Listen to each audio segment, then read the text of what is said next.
Good morning and welcome to Frontiers of Knowledge segment of Dr. Lamba's Awakening Call. Have you ever seen a sky go green? We always talk of the blue skies, deep blue, sky blue. But a phenomena has been noticed, typically in USA, though it has been seen in some other countries, but basically it's in USA.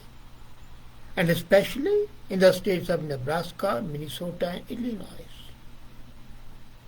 There was a storm which came and it turned the sky green. The US National Weather Service has called this a derecho. Derecho is a storm which is widespread, long-lived, straight-line windstorm, and it is associated with a band of rapidly moving showers of thunderstorms.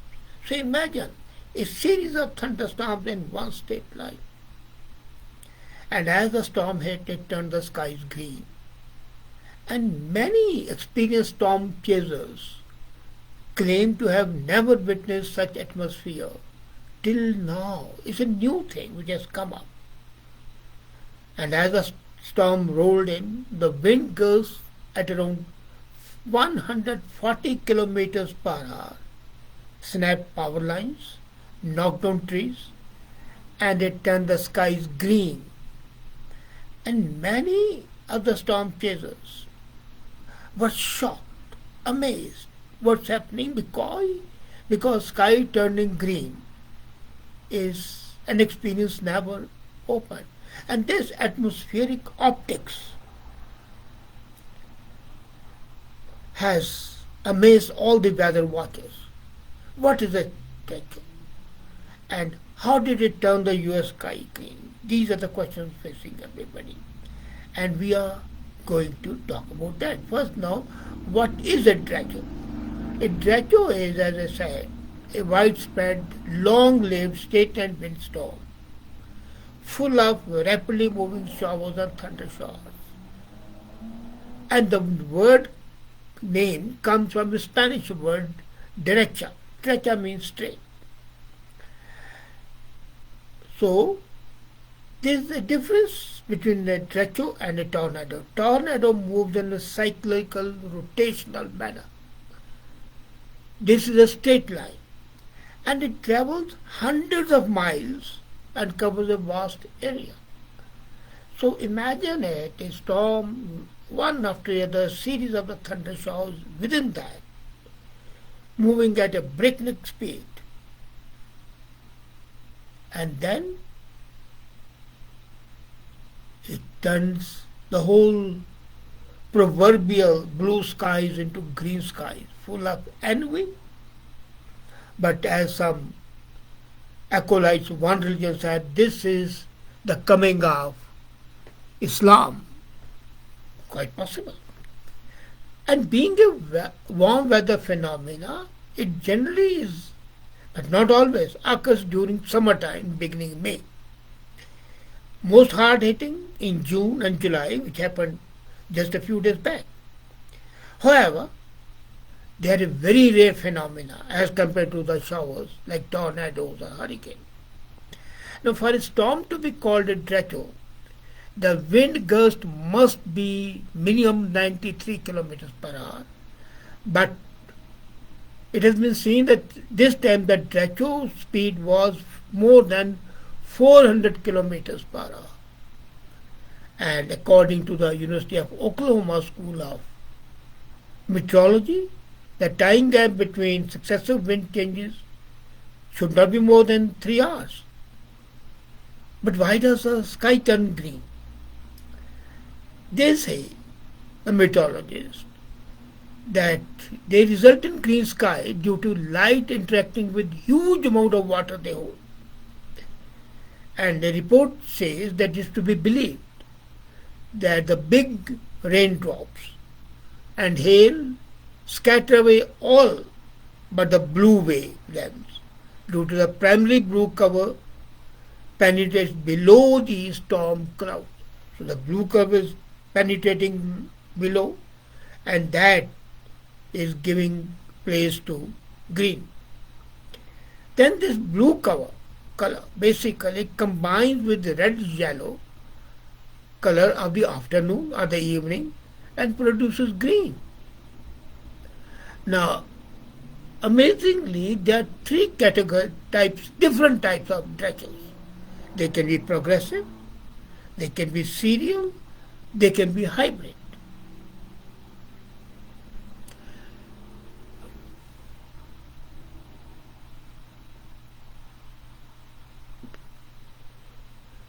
A progressive Drecho is associated with a short line of thunder showers, maybe 50 kilometers, 40 kilometers, but it can't be less than 93, so maybe 95, 96, 100. And it may travel hundreds of miles after a relatively narrow path.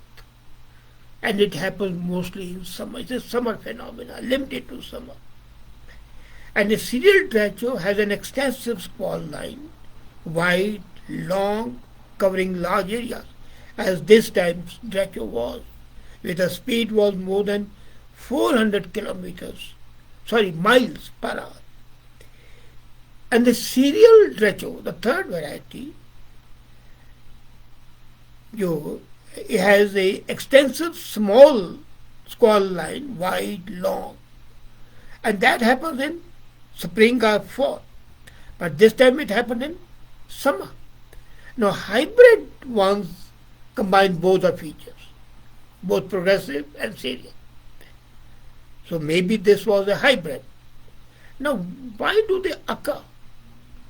And where do they occur? As I said, they occur mostly in USA, especially in the central and the eastern parts of the country. The first Drecho was in May 8, 2009, Super Drecho. Most intense, unusual Drechos ever observed in USA, and it ranged from Kansas to Kentucky. Wind speed wasn't very high, 170. This time it was 400. But they have been seen elsewhere also. In 2010, Russians witnessed its first documented Drecho, and they have also been seen in Germany, Finland, and recently, just a couple of weeks back, in Bulgaria and Poland. So this phenomena is expanding. But then the speed of the air, wind, gust, terrorizes. 400 kilometers, sort of a superstorm, ranging, covering miles and miles, hundreds of miles. Can any building sustain that? No, it can't. So these are full of dangerous implications. Is it a result of the climate change? Nobody knows. But whatever it is, these Drechos are a new phenomena emerging on the geographical and meteorological map of the world. And once we have seen Derecho, come back to Canada. I remember when I came to Canada, butter was very good, and I will take it out of fridge and apply in my toast. But now the Canadian butter isn't as soft as it used to be. In February, and I would wonder why it's like that. And then somebody tweeted that's no longer soft at the room temperature. Normally you put butter, the room temperature is very soft. You can just take a knife and apply it to the toast. So this tweet had more than 400 responses who agreed that this is not done. And then it was known that this was because of the addition of the palm oil. So you can call it a buttergate. And the farmers, what they do is they feed their cows palm oil with the result that they can have more butter and demand is going up. For example, in 2020, the demand for the butter increased by 12.4%. So when they give cows palm oil based energy supplement, it gives more butter. It doesn't look different than all butter, but this has less spreadability than the other butter. And then it becomes very hard. Basically, palm oil is a quick way to increase the proportion of saturated fat in milk as opposed to the unsaturated fat. And the addition of the palm oil inadvertently increases the melting point of the butter, meaning your butter stays harder at higher temperature. So while you were previously able to get perfectly spreadable butter by leaving it in your kitchen counter, it doesn't happen now. And it smelled like butter, but the new butter which is coming, you might have seen, is very hard and it doesn't even smell like butter. And the World Health Organization has linked palm oil intake to higher rate of death from heart disease and high cholesterol level. And Health Canada is not taking any action on that. It is bad for the environment as well. It is sourced from the tropical rainforest like Malaysia. And all the time people have been saying ban its import. And here is Canada adding it with the connivance of the authorities. The farmers are adding it and thereby harming the climate, harming human life. Because more palm oil means more cardiac arrest. And it's no surprise that the Canadians are concerned. And don't forget, as you know, they say the dairy farmers have now an exclusive government sanctioned quota. And the Canadian taxpayer are giving $1.75 billion every year to the industry to have a assured quality of access to dairy products. So they say that it's nutritious, so nutritious value, caloric value is not reduced. But the problem is the health of the people is in danger. Isn't it shocking? And that is what makes me think what's happening to the custodians of public life. And now before I come to the fag end, I was amazed to know that we used to think that Africa was the place where the first human appeared and all humans came from there. But now fossils have been discovered in the village Nikiti of northern Greece, which supports the controversial idea that the human race did not begin in Africa, but it started in Greece. So instead of Africa, it's a southeastern Europe. These fossils are about 9 million years old and have been linked to an ape which is called Oranopithecus. This is an extinct type.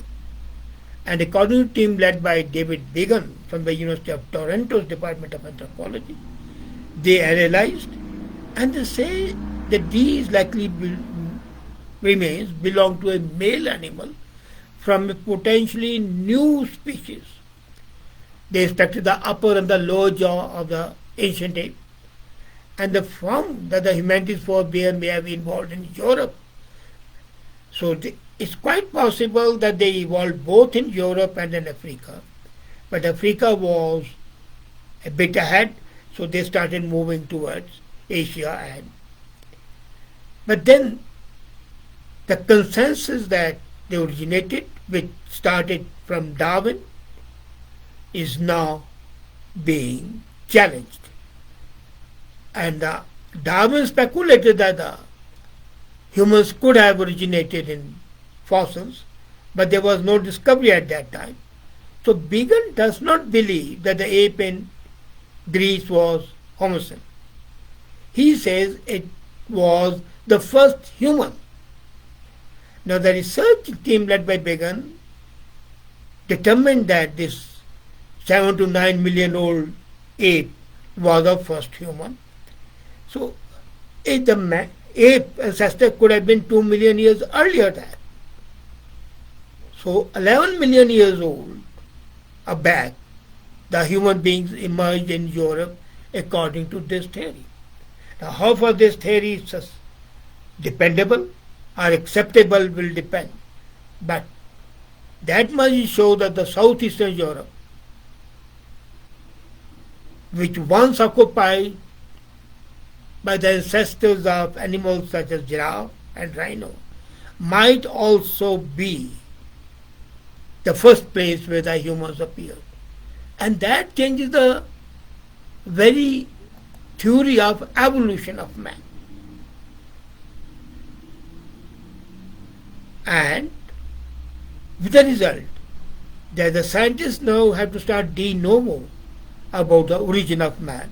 And ultimately people go back and say it is indeterminable. So these facts really excite the mind, the brain, but they open new vistas of research. Thank you.